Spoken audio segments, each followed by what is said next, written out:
The movie begins into the cold darkness of deep space. A massive warship belonging to the CRE Empire descends onto an abandoned, lifeless planet. The ship is imposing. The silence around it is eerie.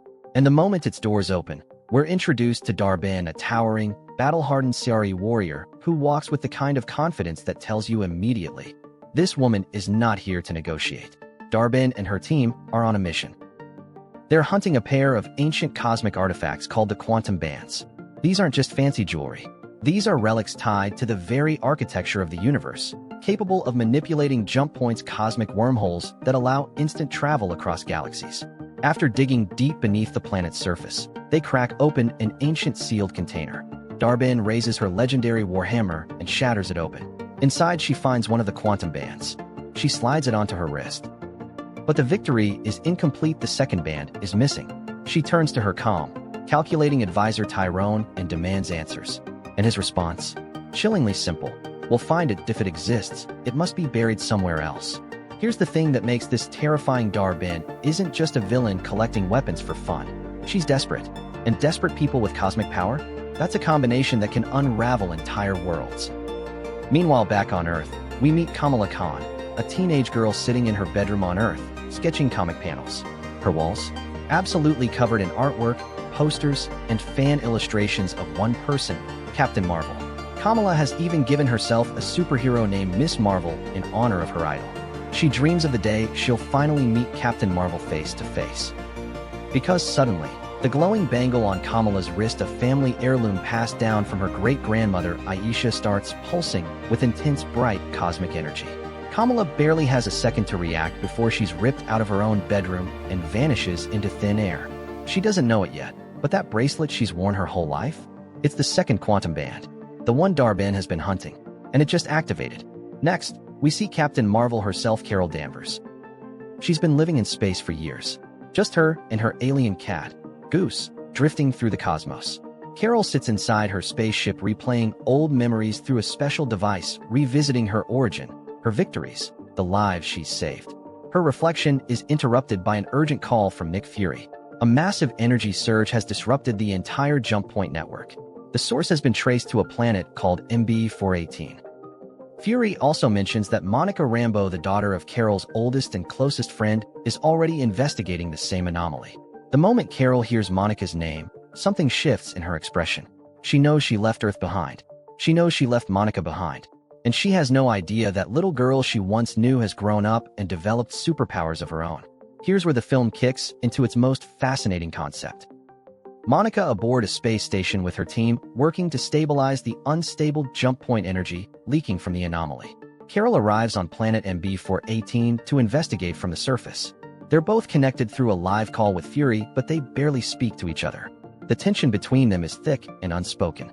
Monica is still angry at Captain Marvel for leaving Earth behind. Then Monica does something that changes everything. Mesmerized by the pulsing, beautiful cosmic light bleeding through the portal, she reaches out and touches it. At that exact same moment, Carol makes contact with the same unstable energy on the planet below. And just like that, the universe glitches.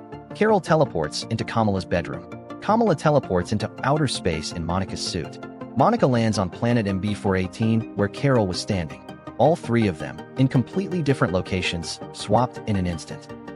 And here's the terrifying part, every time any one of them uses their powers, they switch places again. Randomly. Uncontrollably. It's absolute chaos. The look on Carol's face as she stands in the middle of Kamala's fan art-covered bedroom is priceless. She stares at sketches of herself on the walls, drawings of her saving the world, posters of her face. Someone in this house idolizes her. She awkwardly introduces herself to Kamala's parents, tries to leave, and the moment she activates her powers, she swaps back to MB418 and lands right in the middle of a full CRE military ambush. Darben's soldiers are already there, and they come at her hard. Carol fights through them and manages to grab one for answers. What she learns is alarming. Darben is already on her way to Tarnax, the Skrull homeworld. She races back to her ship and contacts Fury. Darben is on the move.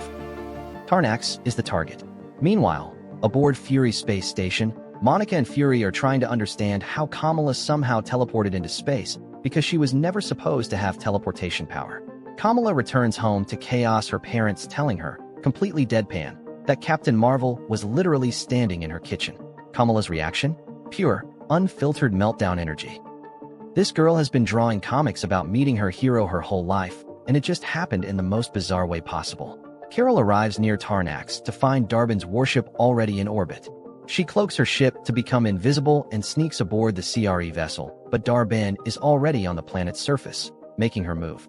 She meets with Drog, the leader of the Skrulls, and what she offers him sounds almost compassionate at first, a new home for his wandering, displaced people. But nothing Darben does comes without a price. Here's the devastating context the movie reveals. Years ago, after Carol destroyed the Supreme Intelligence, the AI that ruled the CRE, the atmosphere of the Kree homeworld, Hala, began to collapse. Toxic air, a dying planet, millions of her people struggling to breathe. And the galaxy gave her no help, no sympathy, no second chances. So Darben built her own solution. Using the quantum band, she plans to steal the atmosphere from Tarnax and siphon it to Hala. The Skrulls' air becomes the Kree's salvation. It's horrifying, and you can almost understand why she's doing it. Before Carol can intervene, the switch happens again, and she ends up back at Kamala's house. Kamala ends up on the CRE ship, and poor Kamala, absolutely terrified and completely out of her depth, watches in horror as Goose the alien cat casually swallows 2 soldiers whole. Panicking, Kamala uses her power and immediately teleports back home again, bringing Goose along.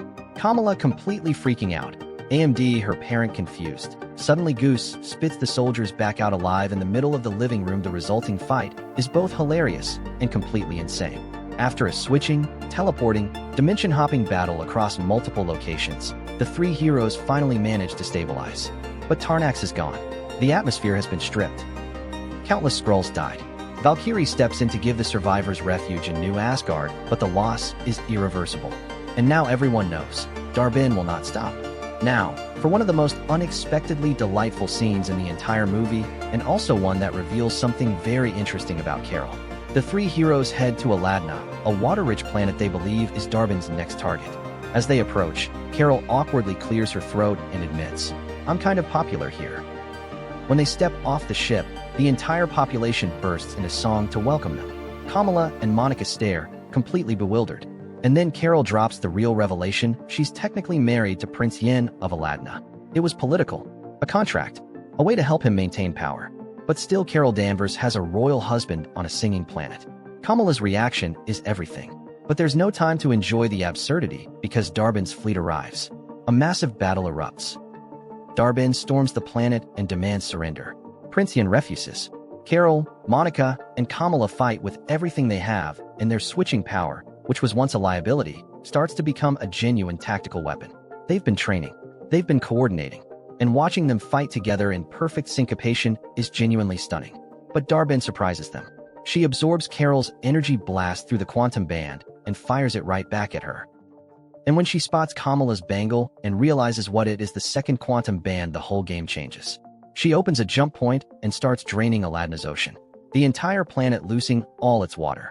Realizing they can't close the jump point in time, Carol makes a brutal call: she's going to crash their ship directly into it, even if it kills all 3 of them. But Kamala, in a split-second decision, secretly teleports the ship to another planet before the collision. They survive. But Aladna loses its water. Carol is furious. But Kamala calmly explains her reasoning. If Carol had died, Darben would have taken Kamala's band immediately. With both bands, she'd be completely unstoppable. And even Carol can't argue with that logic. Captain Marvel realizes something important. Darben is targeting places and people connected to her personally, which means her next target has to be Nick Fury. Back on the space station, something strange has been happening in the background this whole time. Scientists have been studying weird alien organisms that suddenly started appearing. Nobody knew what they were. Turns out, they're Goose's eggs. And they've been hatching into dozens of baby alien cats called Flurkins right inside the station. When Darben attacks the station and it starts tearing apart with not enough escape pods for everyone, Fury has a wild idea: use the baby Flurkins to swallow survivors into their pocket dimensions, then load the cats into pods. Hundreds of people saved in a handful of launches. It's ridiculous. It works perfectly. By the time our 3 heroes arrive, Kamala's family is safe but shaken, and the emotional weight of the moment hits hard. Kamala looks her mother in the eyes and tells her she has to go back. The universe is in danger, which means her family is in danger, and she refuses to let anything happen to them. Her mother, in one of the film's most touching moments, releases her. "You were chosen for something important. Go, but promise me you'll come back." Here's where the stakes hit their absolute peak. Everyone looks up from Earth and watches as the sun itself begins to dim and shrink. Dar-Benn has opened a jump point connected to Earth's star. She's pulling it toward Hala. Carol faces Dar-Benn one final time and delivers a raw, direct challenge. "I know what you're trying to do, but this path will kill billions." Dar-Benn doesn't flinch. She blames Carol entirely for the death of Hala. She demands the second band. The three heroes engage Dar-Benn in a brutal 3-on-1 battle. Dar-Benn fights with the ferocity of someone who has nothing left to lose. She's wounded during the fight. A metal shard lodges in her body, but she keeps going. Then Monica says something that genuinely stops Dar-Benn cold. Hala's son isn't dead yet.